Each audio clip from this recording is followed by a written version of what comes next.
Madam ఇంత జరుగుతుంది, ఫైనల్గా ఇక్కడ నష్టపోతుంది 70% కామన్ మ్యాన్. ఇప్పటికైనా అంటే ఇప్పటికీ చాలా విషయాలు నష్టపోతూనే ఉన్నాడు. అంటే ఫ్రీలాన్స్ ఆఫర్స్లో బిల్డింగ్ కొనటం కావచ్చు, లేకుంటే రకరకాలుగా ఏదో విధంగా ఇవన్నీ దాటుకొని ఆ సొంత ఇల్లు కళ నెరవేరిన తర్వాత మళ్ళీ హైడ్రా అంటూ మరొక వచ్చి పిడుగు లాంటి వార్తల మీద పడటం. సో ఇప్పటికైనా ఒక ప్రాపర్టీ కొనే ముందు ఎలాంటి జాగ్రత్తలు తీసుకోవాలి? కామన్ మ్యాన్, పెద్దవాళ్ళు ఎట్లా ఇవన్నీ ఉంటాయి తెలిసి ఉంటాయి, కామన్ మ్యానే 70% నష్టపోతుంది. ఇక్కడ మీరు ఏం చెప్తారు మేడం కామన్ మ్యాన్కి? సార్, ఇప్పుడు ఇవన్నీ చూశాక అర్థమయ్యేది ఏంటి అంటే, ఒక ప్రాపర్టీ కొనేటప్పుడు ప్రతి డిపార్ట్మెంట్ నుంచి ఎన్ఓసి తీసుకోవటం ఈజ్ బెటర్. అట్లీస్ట్ రేపు వాళ్ళు ఫ్యూచర్లో కేసు వేయడానికైనా ఉంటుంది. ఇప్పుడు మీరు అన్నారు అమర్ సొసైటీ గురించి, వాళ్ళు ఇప్పుడు ప్రెస్ మీట్ లైవ్గా పెట్టగలిగారు ఎందుకు అంటే వాళ్ళ దగ్గర డాక్యుమెంట్స్ పర్ఫెక్ట్గా ఉన్నాయి కాబట్టి. ఓకే, ఒకప్పుడు ఏంటంటే ఎయిర్పోర్ట్ దగ్గర ఉంటే ఏవియేషన్ డిపార్ట్మెంట్ క్లియరెన్స్ ఇవ్వాలి.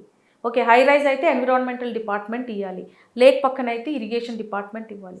కానీ గోయింగ్ ఫర్దర్ ఎనీ బిల్డర్, అది చోటా బడా ఎవరైనా ఉండొచ్చు, I think it is better to have NOC from all the departments. Public కూడా కొనడానికి వెళ్ళేటప్పుడు వాళ్ళు అది కాలు మీద కాలు వేసుకొని అడగాలి. That should be the procedure for buying and selling. మీ దగ్గర ఇరిగేషన్ వాళ్ళ ఎన్ఓసి ఉందా, ఏవియేషన్ డిపార్ట్మెంట్ వాళ్ళ ఎన్ఓసి ఉందా, ఎన్విరాన్మెంటల్ క్లియరెన్స్ ఉందా, అడిగి తీసుకోవాలి. ఇంకోటి సర్వే నెంబర్స్ చెక్ చేయటం, అది ప్లాట్లో కానీ ఫ్లాట్స్లో కానీ. నా ప్రీవియస్ వీడియోస్లో కూడా నేను చాలాసార్లు చెప్పాను. ఎందుకంటే ఇప్పుడు assign lands, prohibition lands, work board lands డబ్బులు ఇస్తున్నారు, పర్మిషన్స్ తెచ్చుకుంటున్నారు, మేనేజ్ అవుతున్నారు. కానీ అది ఇలాంటి టైం వచ్చినప్పుడే ఎండ్ యూజర్ మీద ఎఫెక్ట్ అవుతుంది. సో సర్వే నెంబర్స్ చెక్ చేయటం అనేది it is very very important. ఎందుకంటే ఇప్పుడు కూడా ఈ ఎఫ్టీఎల్లో ఉంది అని ఎలా తెలుస్తుంది మీకు? మీ సర్వే నెంబర్ చెక్ చేస్తేనే తెలుస్తుంది. మీరు హెచ్ఎండిఏ సైట్కి వెళ్ళి మీ విలేజు, మీ మండలు, మీ సర్వే నెంబర్లు కొడితే వచ్చేస్తుంది. అది మీకు ఆ హెచ్ఎండిఏ మ్యాప్లో కనబడుతుంది. పింక్ లైన్స్ ఉంటాయి, పింక్ లైన్స్ కనబడుతుంది మీకు. అంటే ఆ survey numbers are in buffer zone అని కనబడుతుంది. కాకపోతే ఏంటంటే కామన్ పీపుల్ డజంట్ నో, ఎవరు ఎడ్యుకేట్ చేయలేదు వాళ్ళని. ఇలాంటి పరిస్థితి హైదరాబాద్లో రాలేదు. కాకపోతే గోయింగ్ ఫర్దర్ మాత్రం ఇప్పుడు ఒక ప్రాపర్టీ కొనాలి అనుకుంటే ఎవరైనా కూడా 2 days లీవ్ తీసుకొని దీని వెనకాల తిరుగుతారు. ఎందుకంటే మొన్నటి వరకు మీరు అన్నట్టు ప్రీలాన్స్ స్కామ్ అనేది ఒక పెద్ద మూమెంట్ ఇచ్చింది రియల్ ఎస్టేట్లో. ఇప్పుడు హైడ్రా ఈజ్ గివింగ్. రేపు ఇంకేమొస్తుందో జనాలకి తెలియదు. So now people will start doing proper homework. And ఈ యొక్క కరెక్షన్ మార్కెట్లో 100% రావాలి. సో హైడ్రాకి అగెయిన్స్ట్ అని నేను చెప్పను. ఇలాంటి మూమెంట్స్ వచ్చినప్పుడే జనాలు కూడా they start becoming more cautious. మేము కొనేది కరెక్టా కాదా అనేది. ఇప్పుడు హై రైజ్లలో వెళ్ళి ఇన్వెస్ట్ చేస్తున్నారు ప్రీ లాంచ్లలో. ఓకే, 4-5 years అయినా కూడా ఇంకా కన్స్ట్రక్షన్ స్టార్ట్ అవని ప్రాజెక్ట్స్ కూడా ఉన్నాయి. సో ఇలాంటి కరెక్షన్స్ రావాలి అంటే ఇలాంటి ఎదురు దెబ్బలు పడుతూనే ఉండాలి. నేను రియల్ ఎస్టేట్లో ఉన్నా, నేను మార్కెటింగ్ చేస్తాను, కానీ I am in support of the people. అది ఎప్పుడు వాళ్ళు కరెక్ట్ డిసిషన్స్ తీసుకున్నప్పుడు.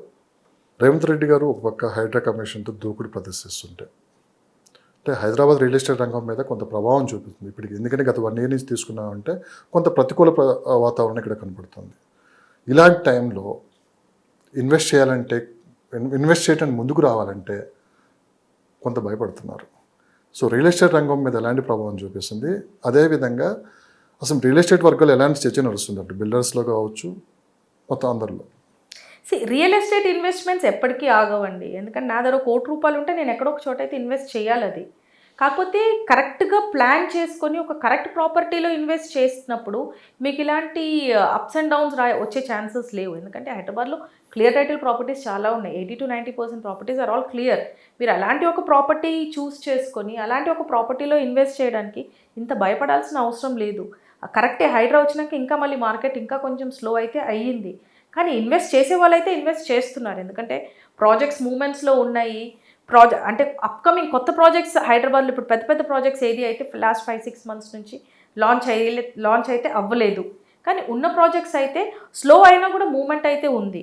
అండ్ ఇన్వెస్టర్ పాయింట్ ఆఫ్ వ్యూలో ఒక ఎడ్యుకేటెడ్ ఇన్వెస్టర్ అండ్ ఒక non educated middle class or lower middle class ఇన్వెస్టర్కి చాలా తేడా ఉంది. Educated people always do proper homework and invest. ఎందుకంటే వాళ్ళు ఒక్క ఇన్వెస్ట్మెంట్తో ఆగరు, వాళ్ళు ఇయర్లీ 1 ఇన్వెస్ట్మెంట్ చేసుకుంటారు కాబట్టి. కానీ ఈ small middle class and lower middle class people ఏంటంటే ఎక్కడైతే చౌకన దొరుకుతుందో అక్కడ వెళ్ళి ఇన్వెస్ట్ చేస్తారు. కానీ మార్కెట్లో 70% కామన్ మ్యాన్ దగ్గరే ఉంటుంది. అవునండి. కానీ చిన్న విషయానికి ఏంటంటే మనకి నిజంగానే మంచి జరిగితే పెద్దగా ఎవరు చూడరు. ఒక చిన్న విషయం ఎక్కడైనా జరిగితే మటుకు దాన్నే పట్టుకొని అంతా చూస్తూ ఉంటారు. ఎందుకంటే ఫర్ ఎగ్జాంపుల్ మనం కోకాపేట 100 కోట్లు అనగానే మొత్తం మార్కెట్ అంతా అటువైపు వచ్చేసింది. అంటే హైడ్రా అనగానే హైడ్రా మొత్తం ఇటువైపు చూస్తుంది. కానీ కొంత ప్రతికూల వాతావరణం ఇక్కడ కనపడుతుంది అంటున్నారు. ఇలాంటి కరెక్షన్స్ వన్స్ ఇన్ 20-25 ఇయర్స్ అవ్వాలి. లేదు అంటే మనకి హైదరాబాద్లో లేక్స్ కూడా ఉండవు. రేపు ఇలాంటి వర్షాలు ఉన్నప్పుడు ఇలాంటి ఒక సిచ్యువేషన్ని హ్యాండిల్ చేయలేదు సిటీ. ఇప్పుడు మీరు బెంగళూరు వెళ్ళండి, ఒక చిన్న వర్షానికే మొత్తం జామ్ అయిపోతుంది. చెన్నై కూడా అంతే ఉంది. ముంబై కూడా అలానే ఉంది. పెద్ద వర్షాలు ఉన్నాయంటే ముంబై లాంటి సిటీస్లో 2-3 డేస్ 100% వాళ్ళు హాలిడేస్ డిక్లేర్ చేసేస్తారు. సో హైదరాబాద్కి ఆ పరిస్థితి రావద్దనే ఇవన్నీ జరుగుతూ ఉన్నాయి. సో ఇలాంటి కరెక్షన్స్ మార్కెట్లో కంపల్సరీ రావాలి. కాకపోతే చేసేదేదో న్యాయంగా అందరికి ఈక్వల్గా చేయాలని ఒకటే ఈజ్ అవర్ ప్రేయర్, అంతే తప్ప కొంతమందిని వదిలేసి కొంతమంది మాత్రం వెనకాల పడటం అనేది ఈజ్ నాట్ కరెక్ట్ అని మేము అంటున్నాము. కాకపోతే ఇలాంటి కరెక్షన్స్ అయితే 100% మార్కెట్లో ఉండాలి. ఇన్వెస్టర్స్ భయపడతారు, కట్టేవాళ్ళు భయపడతారు, బ్యాంకర్స్ లోన్ ఇవ్వడానికి భయపడతారు.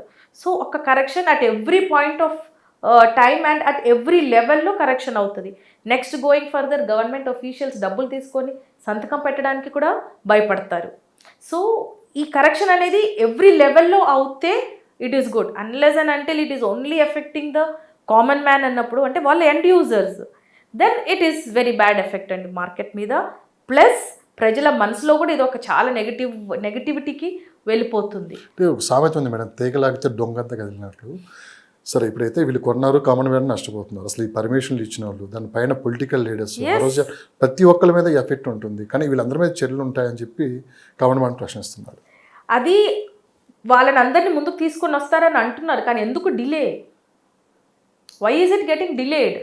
ఆ డిలే లేకుండా వాళ్ళని కూడా ముందుకు తీసుకొని వచ్చారనుకోండి, general public, common public will also supporting the government. ఒక రకంగా సిస్టాన్ని కదిలిచ్చారు. సిస్టంలో ఉన్న లోపాలు మొత్తం నిజంగానే సీరియస్గా దీని మీద ఫోకస్ చేస్తే లోపాలు దాదాపు 100కి 90% బయటపడతాయి అంటున్నారు. సో జరిగే పనేనా? అవ్వాలి, జరిపియాలి కదా. అంటే మనం ఇంత డెమాలిషన్ మీరు ఎక్స్పెక్ట్ చేశారా హైదరాబాద్లో? దీని ముందు కూడా కంప్లైంట్స్ జరిగాయి. ఏదో బుల్డోజర్ తీసుకొని వెళ్ళి జస్ట్ ఏదో గోడ వరకు తగిలించుకొని రావటమే తప్ప ఇంత డెమాలిషన్ ఎప్పుడైనా జరిగిందా? లేదు. రేవంత్ రెడ్డిని ఇప్పుడు డెమాలిషింగ్ మ్యాన్ అంటున్నారు మార్కెట్లో, because is having that courage. ఇప్పుడు అదే కరేజ్తో వీళ్ళందరినీ కూడా ముందుకు లాగాలి అనేది ఈజ్ అవర్ రిక్వెస్ట్, అంతే. కానీ నేను రీసెంట్గా సిటీలో ఒక 10 డేస్ నుంచి ఒకటి గమనిస్తున్నాను మేడం.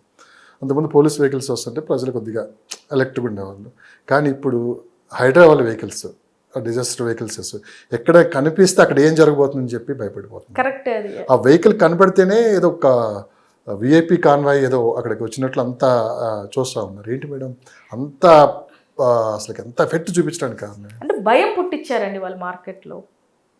వాళ్ళు కామన్ మ్యాన్ మనసులో ఒక భయాన్ని పుట్టించారు. అంటే ఇప్పుడు మనం ఒక ఇంట్లో పడుకుంటున్నాము అంటే రాత్రి మేల్కొని ఎవరు కొట్టేయడానికైతే రాలేదు కదా అని తొంగి చూసే పరిస్థితి ఉంది ఇప్పుడు. అలాంటి ఒక సిచ్యువేషన్లో ఉంది హైదరాబాద్. రీసెంట్గా ఒక వీడియో కూడా నేను చూశాను. ఒక పెద్ద ఆవిడ, సో హైదరాబాద్ ఎప్పుడు వస్తారో, నా ఇంటిని ఎప్పుడు కూల్ చేస్తారని చెప్పి నేను సరిగ్గా నిద్రపోక చాలా రోజులేదని చెప్పి సబితా ఇంద్రారెడ్డి గారికి ఫోన్ చేశారు. సబితా ఇంద్రారెడ్డి గారు నేను పూర్తి బాధ్యత నేనే తీసుకుంటా అని చెప్పి ఆమె కూడా అన్నారు.